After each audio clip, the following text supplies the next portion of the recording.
This is Brent of the Brookbush Institute, and in this video we're going to go over manipulations or high velocity thrust techniques. I assume that if you're watching this video, you're watching it for educational purposes and that you are a licensed professional with high velocity thrust or manipulation techniques in your scope of practice. If you're not sure, check with your state board. Most physical therapists, chiropractors, and osteopaths, you're in the clear.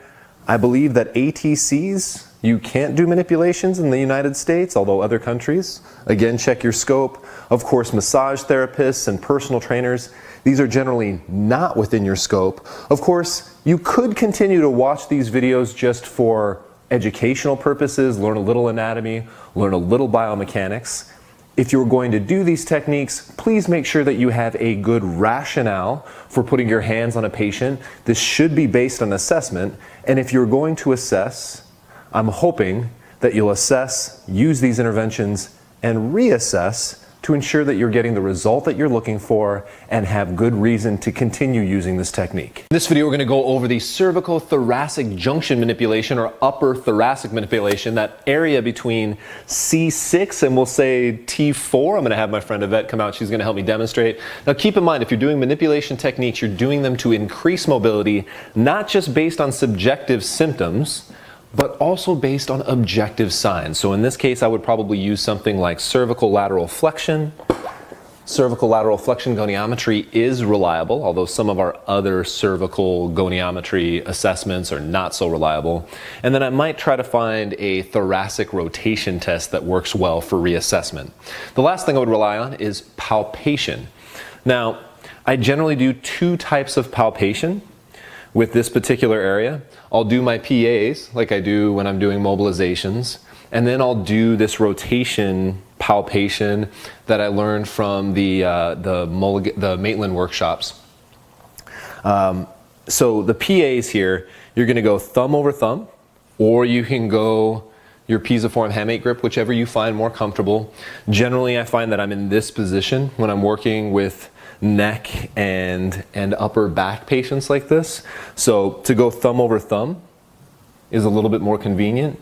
And I'm just going to press all the way down to arthrokinematic end range and kind of feel how these segments feel compared to one another and compared to that internal model that I've built up over time with experience pressing on a lot of necks and upper thoracic spines. And I'm going to try to give myself a little bit of an indication of how stiff this area feels. Of course, we could add another layer of this and go, hey Yvette, how does that feel? That's fine. Okay, so that feels fine. That feels fine. We might get a little additional information, like what if one of these segments is not only stiff, it's actually part of the dysfunction that's causing her symptoms or complaints. And I can kind of go on through and do these PAs. Now, what I'm feeling with Yvette is she definitely feels pretty good in her cervical spine as far as motion goes. But then as I start moving down C6, C7, C7, T1, and then like C7 to T3, it's like really stiff. It's actually really hard to get arthrokinematic motion. I don't think that's normal. I think that's an abnormal level of stiffness that maybe indicates I should do this manipulation technique. Now, before I do this manipulation technique, I've found that this rotation assessment that I learned from these workshops works really good in helping me determine which direction I should go. And all I'm going to do is I'm going to take my thumbs like so and put them each on a spinous process and rotate the spinous process in the opposite direction. All right, so we'll go this way and then this way. Right, so I went this way and then this way. I rotated the upper segment to her right and then to her left. And then the same thing going on down. And what you'll start to notice a lot of times is people get stiff in one direction. So in Yvette's case, she actually moves better rotating to her left. Now, I cannot explain what I'm about to tell you biomechanically, but it seems that this manipulation works better if rather than going into the resistance, trying to manipulate to get more range of motion or decrease stiffness in the direction you're feeling it, it actually works better to go with the motion they already have. We could make an excuse and say, well, technically speaking, if we're rotating in either direction, the facets on both sides have to move. So at the very least, we know if we get a good manipulation, everything's moving regardless. I really can't explain to you guys, though, why moving with the direction they already have motion tends to work better than moving them into the direction they have stiffness, like every other manipulation.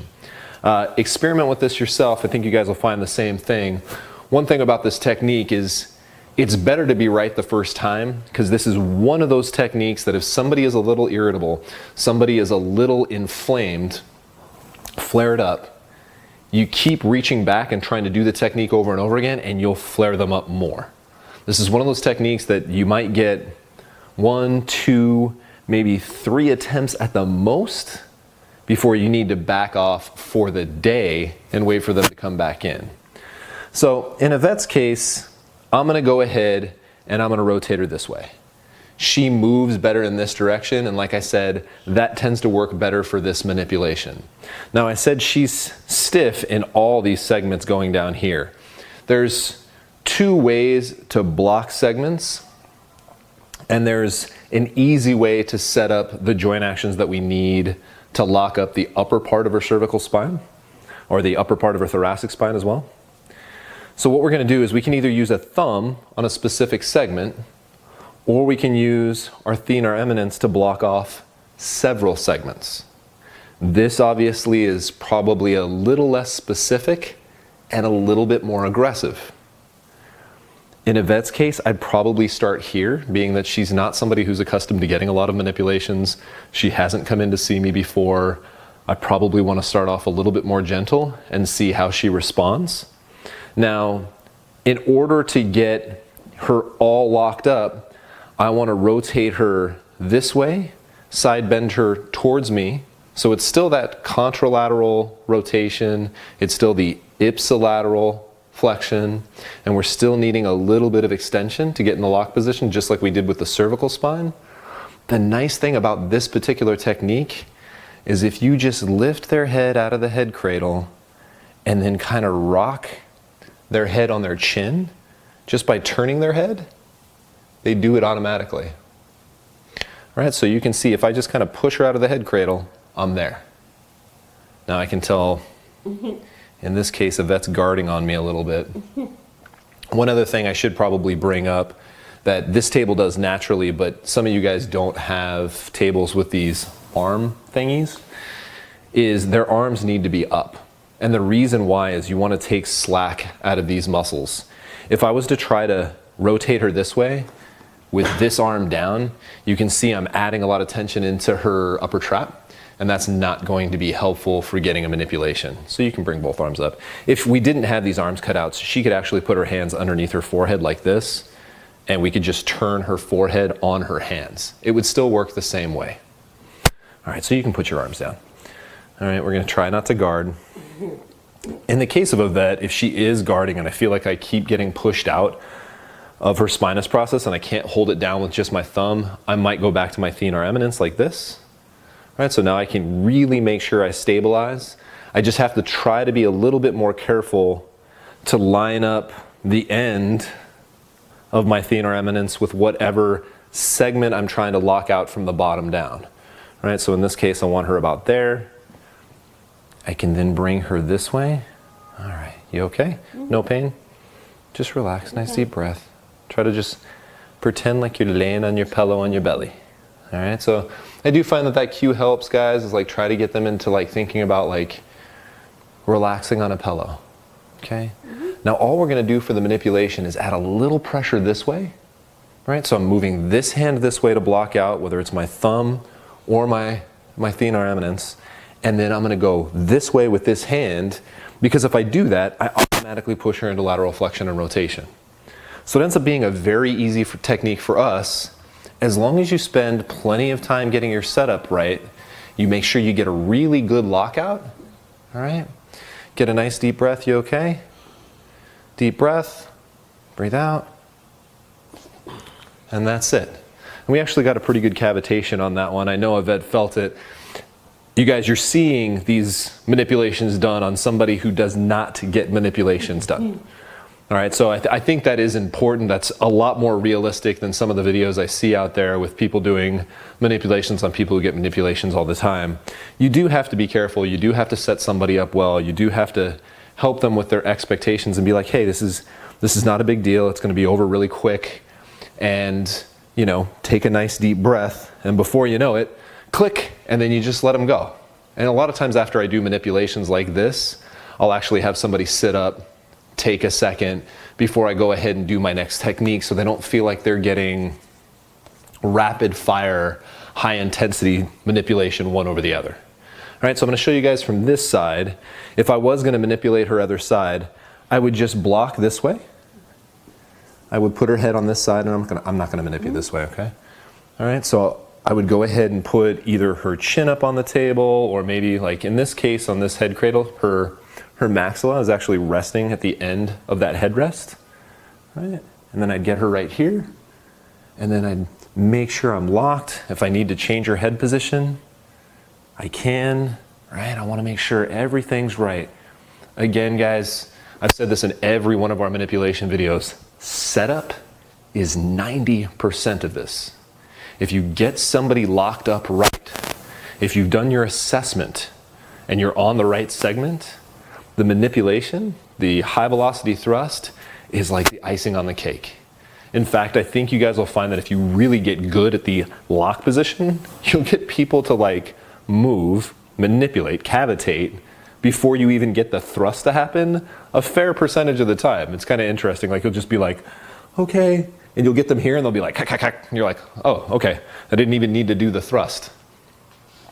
All right, so again, I could do my little rotation stuff, find the segment. In this case, I'm gonna go with the easier motion, block out that bottom segment, make sure that I apply a little pressure this way, and then whap, I'm gonna rotate the head this way, which is gonna push her into rotation and lateral flexion while I block out this way.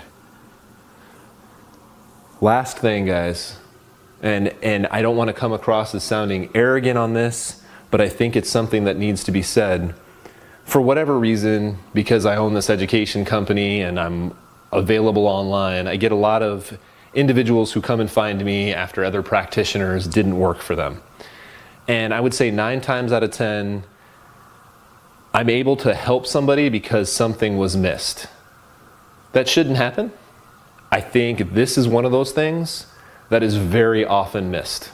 I can't tell you how many cervical spine patients I've had that were manipped to death up here in their cervical spine. Nobody ever looked at their CT junction, and they were never given any sort of like activation or stabilization exercise. With these type of patients, a lot of times I can come in and I manip their cervicothoracic junction using this technique. I give them some deep cervical flexor activation, maybe some serratus anterior activation. Maybe we'll work on some other stuff for scapular mechanics, right? All that stuff that gets left behind because their last practitioner only looked at their cervical spine. And sure enough, within a couple sessions, they're on a home exercise program and they're good to self-manage. Guys, keep this technique. Although it's a little difficult, although it does have a little higher tendency to flare people up than some of the other techniques I've shown you, get good at it, because like I said, it will make you a lot of money, and it's making me more money than it should. Stay tuned for the close-up recap. All right, guys, for the close-up recap, remember we're gonna start with our subjective assessment, then objective assessments, and of course, the last assessment we're gonna do is our palpation to try to give us an indication of where and which way we should manip. And what you're seeing me do here is that thumb to thumb on spinous process PA, and I'm just going all the way to the end of arthrokinematic range, and kind of trying to feel the relative stiffness joint to joint, and then of course my own internal model of stiffness at these joints based on my experience. To add another layer, we could of course ask a vet, hey, how does this feel? Sometimes what you'll get is the patient will complain about pain when you press on a particular segment, which might help us get a little bit more dialed in with our manipulation techniques or soft tissue techniques. Then the other thing I'm going to do, of course, is that rotation, right? So you guys can see I'm on either side of spine in this process, and then I'm just zip, zip, right? And then I'm going to switch my thumbs so that I rotate the other way. You guys kind of see how that works? I think with a little bit of practice, you guys will get pretty good at going all the way down the spine and starting to determine the direction here. And then, you know, we found that she moves, she gets stiffer as she goes down here. So we might want to block like so, or we can block with a thumb like so on that spinous process just below the segment that we think is stuck.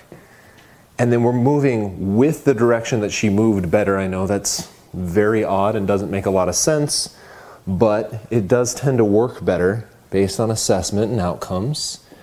And then of course we're going to turn her head off the face hole here or the face cutout on this table, which is immediately going to put us into extension, rotation, and lateral flexion.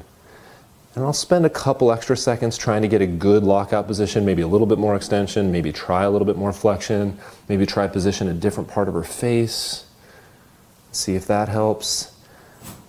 Try my thumb, try my thenar eminence, see which one gets the better lock. You do want to be quick in the sense that nobody likes to be in lockout position for long, but don't be in a hurry. Everything is set up. 90% of this is finding that lockout position, and then once you find it, all you have to do is one quick thrust and be done with it, right? So it's all set up. The thrust is just the icing on the top of the cake. If you guys have any questions on this whatsoever, please feel free to leave them in the comments box below.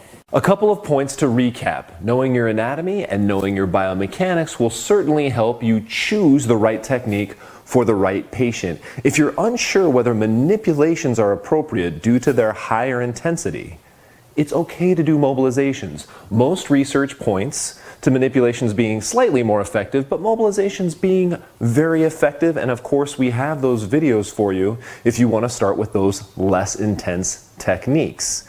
Make sure that if you are doing any technique that is based on assessment, and of course that you're reassessing, ensuring that the technique is effective for the patient that you're working on. And when it comes to all manual techniques, guys, manipulations, maybe more than any other, look for opportunities to get live education.